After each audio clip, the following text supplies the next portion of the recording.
con la tortura a un niño. Y por eso yo creo que la gente te ponga mucha atención para ver qué le pasa, qué nos pasa. ¿Y sabéis qué? Con lo que estamos discutiendo de tomar la justicia con las propias manos. Es completamente atingente al caso. Lo que le pasó a Alan, de solo 13 años, se los decía, estuvo en todos los noticieros, estuvo en todos los portales, todos lo pensamos, todos lo escuchamos y todos nos cuestionamos como sociedad cuando ocurrió. Porque la tortura, ya lo hemos comprobado, nosotros recién en este panel de conversación, es un tema polémico y hay opiniones divididas. Pero cuando el torturado es un niño, que fue acusado de un delito que jamás cometió, probablemente nuestras alertas se disparen aún más allá. Y lo que le pasó a Alan es precisamente eso. Unos vecinos dicen que lo vieron jugando con unas niñas que tiempo después una de ellas dijo que alguien le había hecho algo, que habían abusado de ella. No sabemos si es en juego, no sabemos si ese rumor se esparció de una manera incorrecta, pero eso llegó a los oídos de, de los papás de esa misma niña, quienes con 2 vecinos, 4 adultos, decidieron secuestrar a Alan, privarlo de libertad en la casa de uno de ellos y durante muchas horas lo mantuvieron ahí encerrado.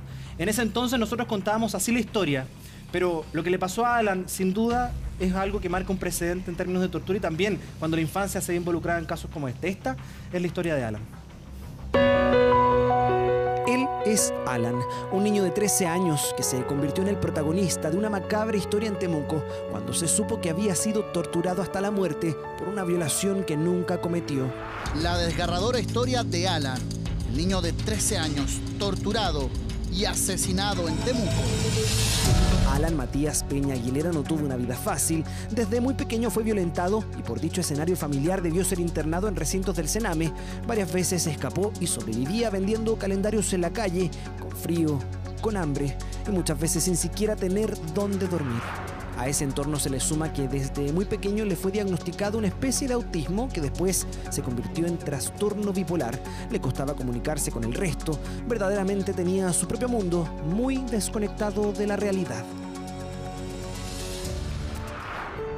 Eso hasta el 11 de diciembre de 2016, cuando un confuso incidente lo convirtió en el presunto autor de una violación. Fue acusado de atentar contra de una niña de solo 5 años. Pobrecita, yo siempre la veía aquí, esa niñita. Me duele mi corazón porque siempre andaban solitas las niñitas. Mis nietos andaban jugando ayer en el cerro y vieron todo. ¿Qué vieron? Vieron la niñita que andaba pidiendo auxilio, pero no supimos nada más. Andaban jugando a la escondida las niñitas. Y de repente una se extravió nomás.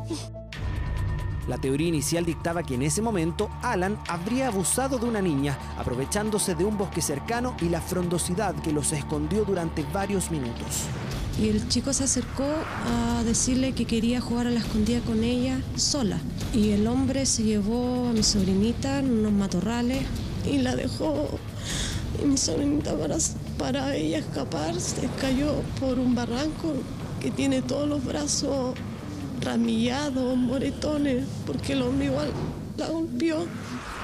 Esta versión rápidamente se expandió por la ciudad y llegó a oídos de los padres de la niña que en pocos minutos se trasladaron al sector. Ellos son Pablo Morales y Joana Mora. Juntos tomaron la drástica decisión de hacer justicia con sus propias manos. Él habría actuado en estas circunstancias porque su hija menor habría sido violentada sexualmente por esta víctima. Pero ¿cómo actuaron exactamente? Escúcheme bien, porque el relato puede ser escalofriante, pero esto, aunque no lo crea, de verdad pasó, al menos según la versión que maneja el Ministerio Público. Pablo habría secuestrado a Alan en la calle, lo trasladó hasta este domicilio ahí mismo, en Pedro de Valdivia, hasta donde también llegó Joana. El niño estaba amarrado a una silla en medio de este lugar. Ahí comenzó lo peor. Mani ataron de pies y manos en una silla, procediendo a golpearlo reiteradamente, situación que se extendió durante varias horas. Y con varias horas, el fiscal quiere decir que le habría estado amarrado y siendo golpeado por cerca de 12 horas de manera intermitente, incluso durante la noche, algo que para la fiscalía podría calificarse como una verdadera tortura. Nosotros calificamos que esto puede ser comparable incluso a una situación de tortura. Finalmente, lo que le causa la muerte es la asfixia que le provocan sus agresores. Un dato que incluso fue expuesto a viva voz en la jornada que inició el caso de manera judicial, cuando fueron formalizados los papás de la niña. Utilizando una bolsa de género y un cojín, procedieron a asfixiar a la víctima ya referida causándole de esta manera definitivamente su muerte. Pero antes de eso, y usando un martillo, lo golpearon en todo el cuerpo, sin medirse fuerza y menos cuidando dónde le pegaban, y quizás en un intento de descargar su ira terminaron matándolo. Estaban llenos de molestia, de rabia, no podían contener lo que le produjo saber que su hija habría sido violada. Sin embargo, nunca pensaron que quizás esa historia pudo no ser tan cierta. Se decretó el examen sexológico de la víctima, el que determinó que no presentaba lesiones a nivel genital que fueran compatibles con una violación. Niño asesinado por supuesta violación fue torturado por 12 horas. Servicio médico legal descartó que protagonizara agresión sexual. En efecto, la hija de Joana y Pablo no había sido violada, pero el daño ya estaba hecho. Habrían torturado a Alan Peña, de 13 años, por cerca de 12 horas y al final le provocaron la muerte asfixiándolo. Era enfermo, tenía un problema, pero nunca se fijaba en los cabros chicos. ¿Tenía esquizofrenia? Bueno, es que él era sobrino de una tía mía. En un principio se habló de esquizofrenia, también de autismo y hasta de Asperger. Sin embargo, después se comprobó que el pequeño Alan tenía trastornos de bipolaridad, razón por la cual es posible que no haya podido exteriorizar el dolor incluso cuando estaba siendo literalmente torturado. Niño fue torturado por 12 horas e hija de acusados no tenía signos de violación. Brutal escena en la que no solo participaron Joana y Pablo, los papás de la niña que supuestamente había sido violada, también estuvieron presentes Víctor Chanqueo, el dueño de casa en donde estuvo secuestrado Alan, además de Abraham Bravo. Ambos, amigos del matrimonio, también habrían golpeado en varias ocasiones al niño de 12 años. Por ese motivo es que la justicia los investigó por meses y esta semana se inicia el juicio en su contra, todos expuestos a altas penas producto de su actuar. Pablo Antonio Morales Correa y Joana Stephanie Mora Vilugrón se exponen a pasar el resto de sus vidas tras las rejas y Víctor Manuel Chanqueo Moya con Abraham Héctor Bravo Palma arriesgan cerca de 20 años en prisión. Eso luego de que Alan fuera secuestrado, torturado y asesinado por una violación que nunca cometió. Y esa es la historia de Alan. Para nosotros es súper importante mostrarla porque tiene mucho que ver con lo que estamos conversando hoy día. Exacto. Pues bien, ese juicio terminó. Y de las 4 personas que fueron formalizadas, uno de ellos, un hombre adulto, quedó con presidio perpetuo. Otro terminó con 300 días de presidio y los otros 2 fueron absueltos. Una situación que a lo mejor uno puede decir es indignante. Aparentemente la fiscalía, las investigaciones y todo lo que se hizo determinó que solo esas 2 personas de las 4 que participaron en el secuestro, retención, tortura y asesinato del pequeño Alan habrían sido más o menos lo que me parece excelente haber puesto este caso, Mati, y te felicito por traerlo porque es un gran ejemplo, porque esto sucede cuando la gente toma la justicia por sus propias manos. Finalmente era un niño que era inocente, una niñita que se quedó sin papás, que van a tener que cumplir una condena y que eran unos buenos papás y eran unas buenas personas. Porque finalmente... Pero esto nos puede pasar cuando nosotros nos ofuscamos y tomamos decisiones de manera impulsiva, Pame. Esta es la muestra de que como seres humanos tenemos agresión. Es parte de nuestra naturaleza. Tenemos eros y tánatos, que se llama en psicología. Tenemos la parte agresiva y la parte libidinosa. Tenemos esa agresión y esa es nuestra parte animal. La razón es la que nos hace humanos. Hay que aprender a usar esa primero. ¿Qué les pasa? ¿Qué se apodera de los papás en esos segundos cuando les llega es como la versión de que habían abusado? Puede que aparezca un minuto de locura, como se dice, o un minuto de decisión, que es la palabra más real, en donde pierdes el control. Yo me volvería loca si me pasa con mis niñitas. En donde te puedes ensañar con el otro porque pierdes tu razón en ese minuto. Pero insisto, acá fueron 12 horas. Es que esa es la diferencia. En esa cantidad de tiempo no hay decisión que dure 12 horas. En definitiva, y también esa es la interrogante, porque uno puede decir, la Mari lo decía, son buenos papás. Cualquier papá evidentemente salta y se enoja cuando se entera, incluso del rumor de que su hija fue violentada, no necesariamente sexualmente, a lo mejor física, a lo mejor alguien le dijo algo, un papá se enoja, una mamá se enoja. Y a lo mejor por el arrebato del momento lo va a buscar, le va a pegar.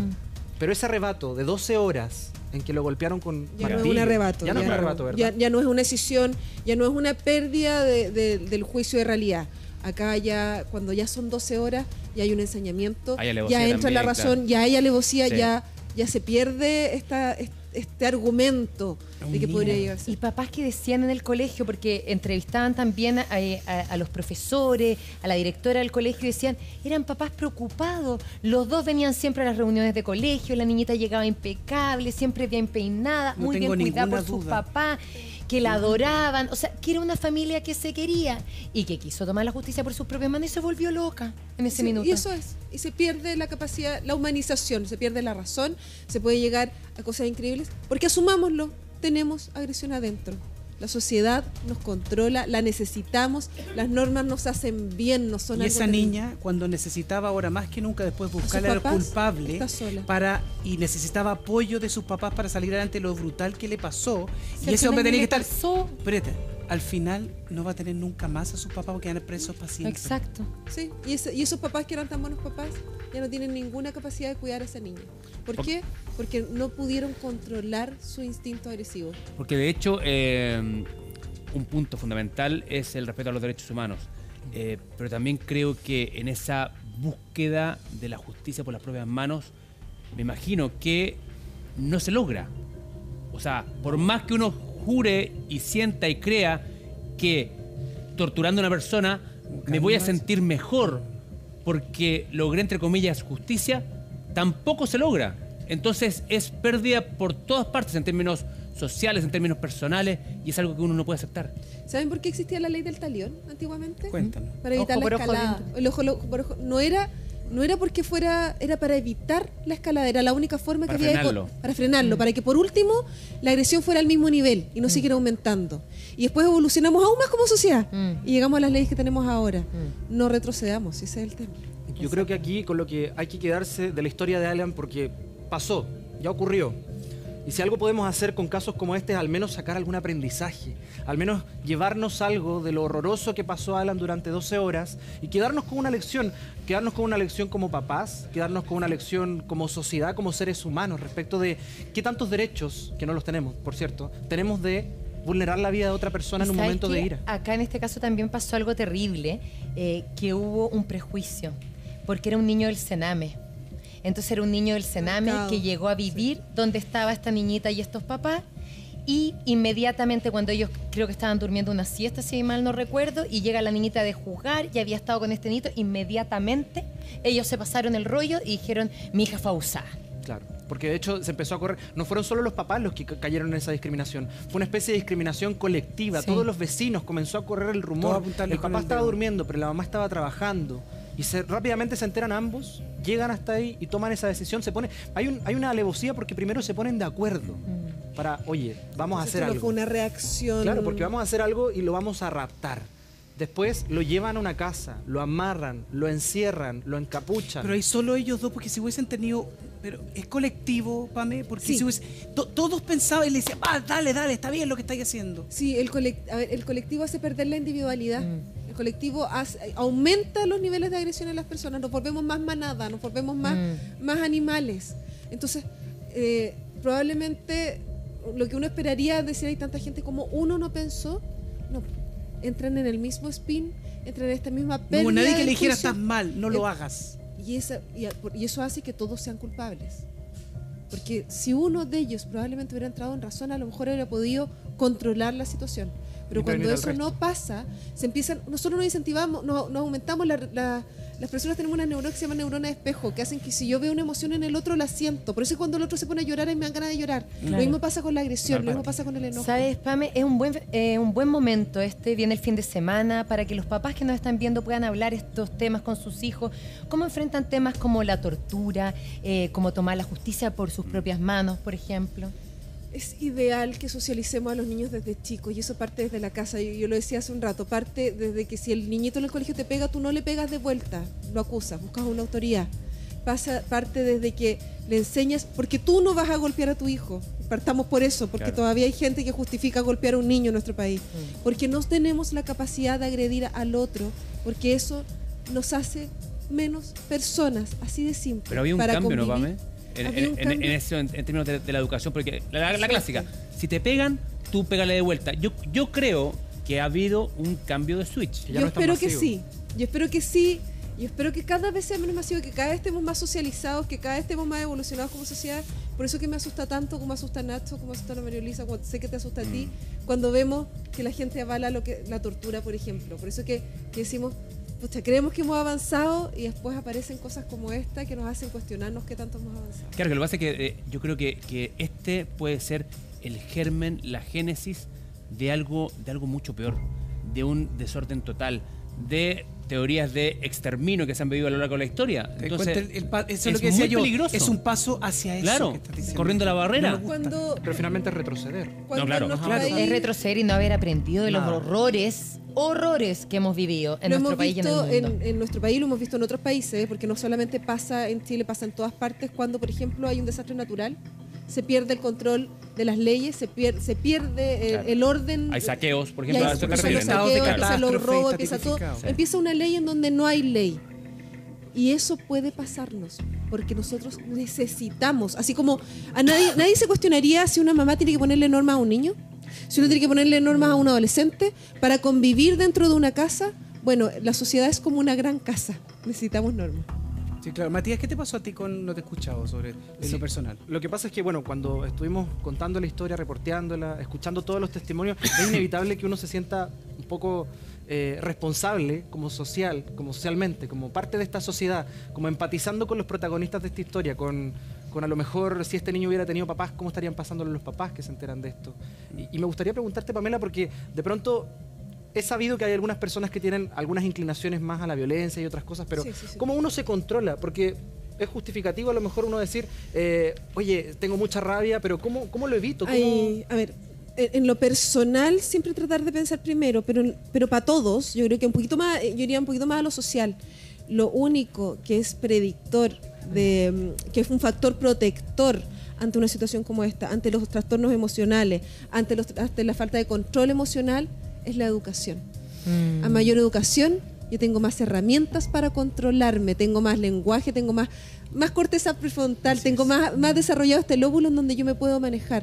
Por eso que la cosa parte de chico, por eso nosotros socializamos siempre. Quédate con nosotros, a Matías Vera lo despedimos. Matías, muchas gracias por traernos esto, que nos hace tener un parámetro y de debate también. Así que, específico. Mira, yo creo que la oportunidad de hablar con plena libertad de esto nos hace bien. Y creo que el debate se genera porque tenemos opiniones muy distintas y también me gusta. A mí me produce malestar el ver, por ejemplo, una encuesta y que el tema de la tortura sea debate, porque yo hubiese pensado que no. Y lo reitero, la tortura, no. Pero estas instancias nos hacen... Es bueno escuchar también, pero no lo voy a tolerar. Por último, que lo estemos hablando, bueno, me preocuparía... Eso da una esperanza, me preocuparía aún más si todos asumiéramos que está bien. Y que no lo conversáramos, que no le diéramos una vuelta. Cuando uno lo conversa, a lo mejor la gente en la casa lo está pensando, y esa gente que puso sí a la tortura, a lo mejor le está dando una vueltecita ahora. Esperemos. Sí, te iba a decir lo mismo, qué bonito, qué importante conversarlo. Son temas país relevantes, que tenemos que seguir avanzando, no retrocediendo. Gracias a la Maca también por su opinión, a Hugo, a la Karen, a todos los que libremente la expresaron, exactamente, con honestidad. Por favor, no nos equivoquemos nunca, justifiquemos una tortura independiente del impulso que uno tenga en la vida. Así es, gracias Matías, y nos vamos.